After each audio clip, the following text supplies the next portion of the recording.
मेघमाଳରେ शीघ्र आसुथिबा आम्भमानक प्रभु जीशु ख्रीष्टଙ୍କ अति पवित्र और बहुमूल्य नाम आपण समस्त को आउ गोटे नूतन प्रसंग पुनर्बार मु स्वागत करे। प्रिय प्रभु लोक माने आसंतु आज मध्य परमेश्वर वाक्य आउ गोटे नूतन प्रसंग अल्प समय कथबार्ता हेबा। आज आमे जो प्रसंग कथबार्ता हेबा सेही प्रसंगर शीर्षक है जीशुଙ୍କ आगमन काहींकी विलंब हेउछि। आजिर प्रसंग है जीशुଙ୍କ आगमन काहींकी विलंब हेउछि। एही प्रसंग रे प्रभुଙ୍କ वाक्यरु आमे अल्प समय कथबार्ता हेबा।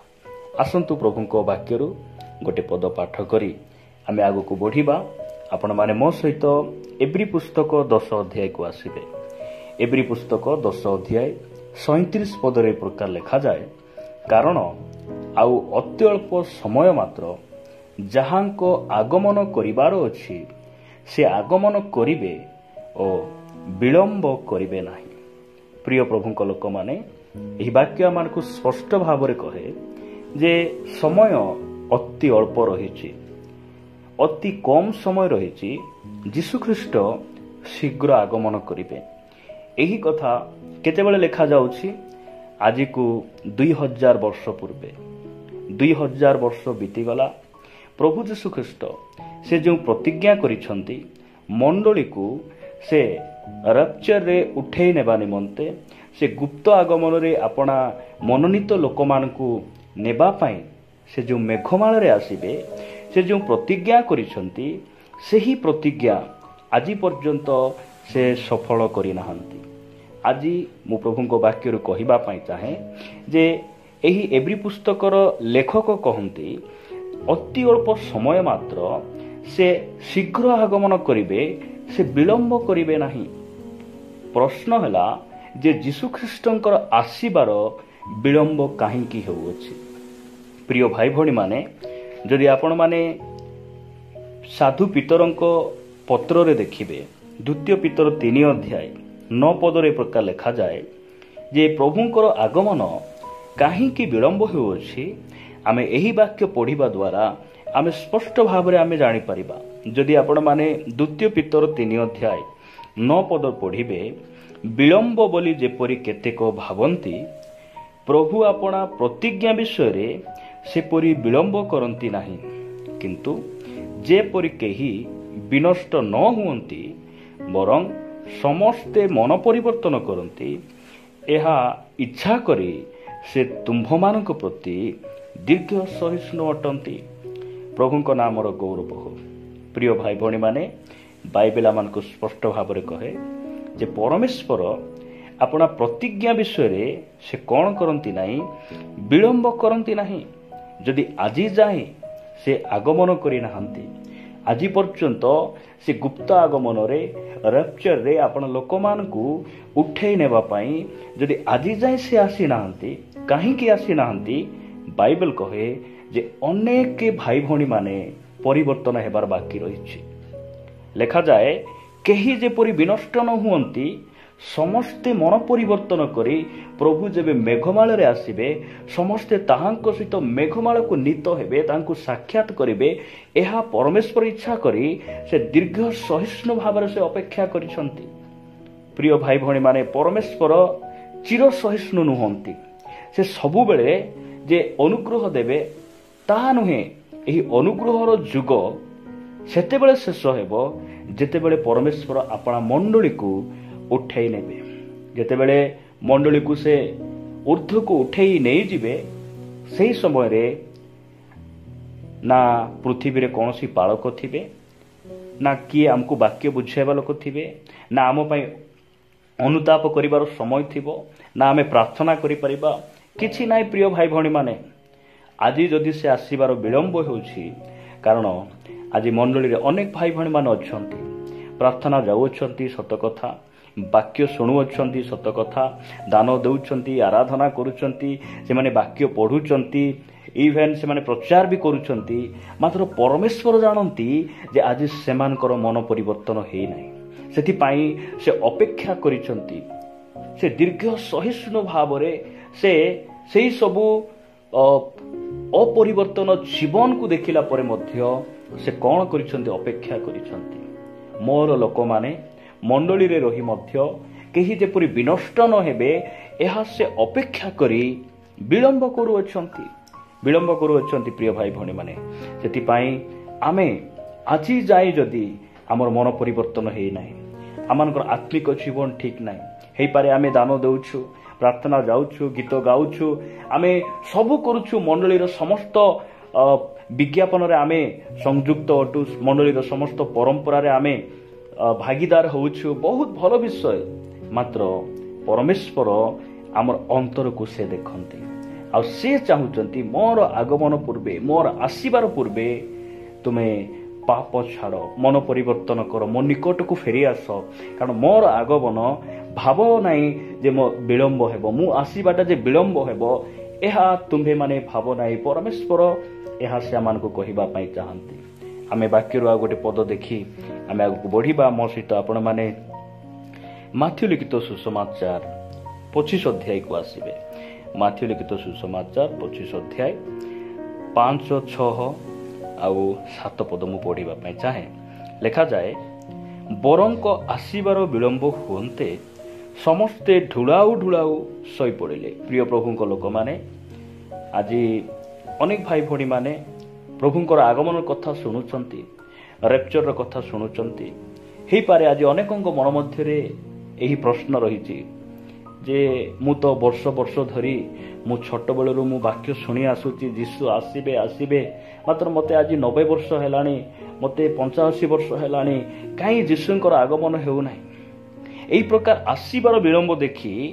ए स्थान रे आपण पढिबे 25 अध्याय रे 5 जन सुबुद्धि आउ 5 जन निर्बुद्धि कन्या मानक विषय रे लिखा जाय ए माने केही मध्य महिला नुहंती स्त्री नुहंती किबा विवाहिता नुहंती ए माने होचंती कन्या आउ मंडली रो दुईटी दल को बुझाए जे प्रभु से आसीबार विलंब काहींकी करूछंती मंडली रे केउ माने सुबुद्धि एवं केउ माने निर्बुद्धि सेमान को से पृथक करिबा पई भिन्न करिबा पई ताहांकर आगमन विलंब होउची एहा हमें जानि रखिबा आवश्यक रहिची प्रिय प्रभुंक लोक माने आपण सुबुद्धि कन्या मान को दल रो अछंती ना आपण निर्बुद्धि कन्या मान को दल रो अछंती एहा आपण को जानिबा पई पड़िबो जदि आजी आमे निर्बुद्धि कन्या मान को सदस्य अछु ताहेले आमे आम पाखरे एक्स्ट्रा ऑयल को आमे रखिबार आवश्यक रहिछि एक्स्ट्रा ऑयल बोली कहिले संगरे अधिक तैल बोली कहिले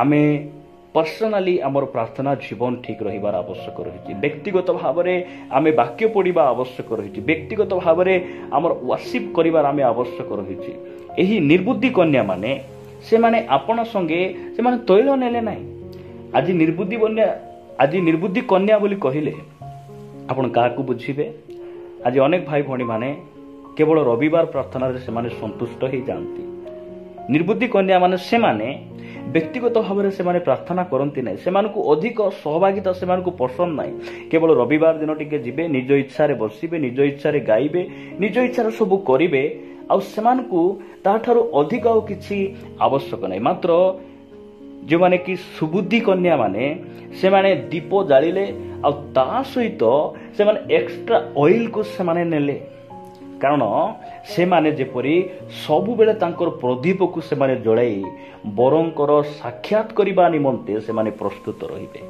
प्रिय प्रभुंक लोक माने आमे सुबुद्धि कन्या माने आमे हेबार आवश्यक रहिछि जे आमे आमर सहभागिता एक्स्ट्रा आमर सहभागिता रहिबार आवश्यक रहिछि आमे व्यक्तिगत भाव में आमे वाक्य पढ़िबार आवश्यक रहिछि केवल मंडली रे जो प्रभुंक दास माने वाक्य दउछंती ताहा सुनी आमे संतुष्ट होई जिबा ताहेले आमे निर्बुद्धि कन्या मानको स्तर रे आमे पळाई आसीबा लेखा जाए बरंकर आसीबार विलंब हुंते समस्ते ढुलाउ ढुलाउ सोई पड़िले किंतु अर्धरात्र रे एही देख बर तांको संगरे साक्षात करिबाकू बाहर एपरि कोलाहल हैला सेतेबेले सेही कन्या समस्ते उठी आपणा आपणा प्रदीप सजाड़िले एई सुबुद्धि कन्या माने निजर प्रदीप को से माने सजाड़िले मात्र निर्बुद्धि लोक मानको ठारे तैल नथिला से माने बरं को साक्षात करि पारिले नाही जे समय से माने दुकान रु तैल आणुछंती ଆଉ ସେ ସମୟରେ ସେମାନଙ୍କ ପ୍ରଦୀପ ସେମାନେ ଜଳାଇ ସାକ୍ଷାତ କରିବା ପାଇଁ ଚେଷ୍ଟା କରୁଛନ୍ତି, ମାତ୍ର ବିଳମ୍ବ ହେଇଯାଉଛି, ସେମାନେ ପାରୁନାହାନ୍ତି। ପ୍ରିୟ ଭାଇ ଭଉଣୀମାନେ, ଆପଣ ଭାବନ୍ତୁ ନାହିଁ ପ୍ରଭୁଙ୍କର ଆଗମନ ବିଳମ୍ବ ହେବ, ସେ ଆସିବେ ନାହିଁ, ଏ ପ୍ରକାର ଭାବନ୍ତୁ ନାହିଁ। ପରମେଶ୍ୱର ତାହାଙ୍କର ପ୍ରତିଜ୍ଞା ବିଷୟରେ ସେ ବିଳମ୍ବ କରନ୍ତି ନାହିଁ। ସେ ଆପଣଙ୍କୁ ମୋତେ ନେବା ପାଇଁ ସେ ଶୀଘ୍ର ଆସୁଅଛନ୍ତି। ସେଥିପାଇଁ ଆମକୁ ଶୀଘ୍ର ମନ ପରିବର୍ତ୍ତନ କରିବା ଆବଶ୍ୟକ ରହିଛି। ଆମେ ନିଜକୁ ଭାଙ୍ଗିବାର ଆବଶ୍ୟକ ରହିଛି। ପ୍ରଭୁଙ୍କର ଗୋଡ଼ ଧରି ଅନୁତାପ କରି ଆମେ ଆମ ଜୀବନକୁ, ଆମର ହୃଦୟକୁ ଆମେ ପ୍ରଭୁଙ୍କ ସାହାଯ୍ୟରେ ପରିଷ୍କାର କରିବା ଆବଶ୍ୟକ ରହିଛି। ଯଦି ଆପଣମାନେ ଦେଖିବେ, ଆଉ ଗୋଟେ ବାକ୍ୟ ମୁଁ ଆପଣମାନଙ୍କ ନିକଟରେ ରଖିବା ପାଇଁ ଚାହେଁ। ପ୍ରିୟ ପ୍ରଭୁଙ୍କ ଲୋକମାନେ, ଆମେ ଦେଖୁଛୁ ଯେ ପ୍ରଭୁଙ୍କର ଆଗମନ କାହିଁକି ବିଳମ୍ବ? କାରଣ କେହି ଯେପରି ବିନଷ୍ଟ ନ ହେବେ ଆଉ ସମସ୍ତେ ମନ ପରିବର୍ତ୍ତନ କରିବେ, ଏଥିପାଇଁ ସେ ଆସିବାର ବିଳମ୍ବ ହେଉଅଛି। ଦ୍ୱିତୀୟ ବିଷୟ ଆମେ ଦେଖିଲୁ ଯେ ମଣ୍ଡଳୀରେ କେଉଁମାନେ ସୁବୁଦ୍ଧି କନ୍ୟା ଆଉ କେଉଁମାନେ ନିର୍ବୁଦ୍ଧି, ଅର୍ଥାତ୍ କେଉଁମାନେ ମନୋନୀତ ଆଉ କେଉଁମାନେ ଆହୁତ, ଏହି ଲୋକମାନଙ୍କୁ ଭିନ୍ନ କରିବା ପାଇଁ, ପୃଥକ କରିବା ପାଇଁ ସେ କ'ଣ କରୁଅଛନ୍ତି? ତାହାଙ୍କର ଆଗମନକୁ ବିଳମ୍ବ କରୁଅଛନ୍ତି। ମୁଁ ଆପଣମାନଙ୍କୁ କହିବା ପାଇଁ ଚାହେଁ, ବରଙ୍କୁ କେଉଁମାନେ ସାକ୍ଷାତ କରିବେ? ବରଙ୍କୁ କେଉଁମାନେ ସାକ୍ଷାତ କରିବେ? ଯଦି ଆପଣମାନେ ସେହି ଦ୍ୱିତୀୟ ପିତର 3 ଅଧ୍ୟାୟକୁ ଆସିବେ, ଦ୍ୱିତୀୟ ପିତର 3 ଅଧ୍ୟାୟ 11 ଆଉ 12 ପଦରେ ଲେଖାଯାଏ, ଏହି ସମସ୍ତ ବିଷୟ ଏହି ପ୍ରକାରେ ଲୁପ୍ତ ହେବାରୁ ଈଶ୍ୱରଙ୍କ ଯେଉଁ ଦିନରେ ଆକାଶମଣ୍ଡଳ ଜଳି ଉଠି ଲୁପ୍ତ ହେବ ଓ ମୌଳିକ ବସ୍ତୁ ସବୁ ପ୍ରଚଣ୍ଡ ଉତ୍ତାପରେ ତରଳିଯିବ, ସେହି ଦିନର ଆଗମନର ଅପେକ୍ଷା କରି ତାହା ଯେପରି ଶୀଘ୍ର ଆସିବ, ଏଥିପାଇଁ ତୁମ୍ଭମାନଙ୍କର କିପରି ସଦାଚାରୀ ଓ ଧର୍ମପରାୟଣ ହେବା ଉଚିତ। ସେମାନେ ବରଙ୍କୁ ସାକ୍ଷାତ କରିବେ ଯେଉଁମାନେ ତାହାଙ୍କର ଅପେକ୍ଷାରେ ଅଛନ୍ତି। କେବଳ ଅପେକ୍ଷାରେ ରହିଲେ ହେବ ନାହିଁ। ନିଜର ଆଚାର ବ୍ୟବହାରକୁ ସଜାଡ଼ି, ନିଜ ଜୀବନକୁ ପରିବର୍ତ୍ତନ କରି, ନିଜ ମନକୁ ପରିବର୍ତ୍ତନ କରି, ଦିନ ପ୍ରତିଦିନ ପବିତ୍ର ଜୀବନଯାପନ କରି ତାହାଙ୍କ ସହିତ ଗମନାଗମନ କରୁ କରୁ ତାହାଙ୍କର ଆଗମନର ଅପେକ୍ଷାରେ ଯେଉଁମାନେ ଅଛନ୍ତି, ସେମାନେ ବରଙ୍କୁ ସାକ୍ଷାତ କରିବେ। ସେଥିପାଇଁ ପ୍ରିୟ ଭାଇ ଭଉଣୀମାନେ, ମୁଁ ଆପଣମାନଙ୍କୁ କହିବା ପାଇଁ ଚାହେଁ, ଆମେ ତାହାଙ୍କର ଅପେକ୍ଷାରେ ରହିବା। ଯଦି ଆମେ ମନ ପରିବର୍ତ୍ତନ କରିନାହୁଁ, ଆଜି ପର୍ଯ୍ୟନ୍ତ ବର୍ଷ ବର୍ଷ ହେଲା ଆମେ ମଣ୍ଡଳୀରେ ଅଛୁ, ବାକ୍ୟ ଶୁଣୁଛୁ, ଆମେ ପ୍ରାର୍ଥନା କରୁଛୁ, ଦାନ ଦେଉଛୁ, ମାତ୍ର ଆମର ଆତ୍ମିକ ଜୀବନ ଯଦି ଠିକ୍ ନାହିଁ, ଆଜି ସୁଯୋଗ ଅଛି। ଏହି ଅନୁଗ୍ରହର ସମୟ ଥାଉ ଥାଉ ଆମେ ପ୍ରଭୁଙ୍କ ନିକଟକୁ ଫେରି ଆସିବା, ତାହାଙ୍କର ଗୋଡ଼ ଧରିବା, ତାଙ୍କୁ କ୍ଷମା ମାଗିବା ଆଉ ତାହାଙ୍କର ଆଗମନ ନିମନ୍ତେ ପ୍ରସ୍ତୁତ ହେବା।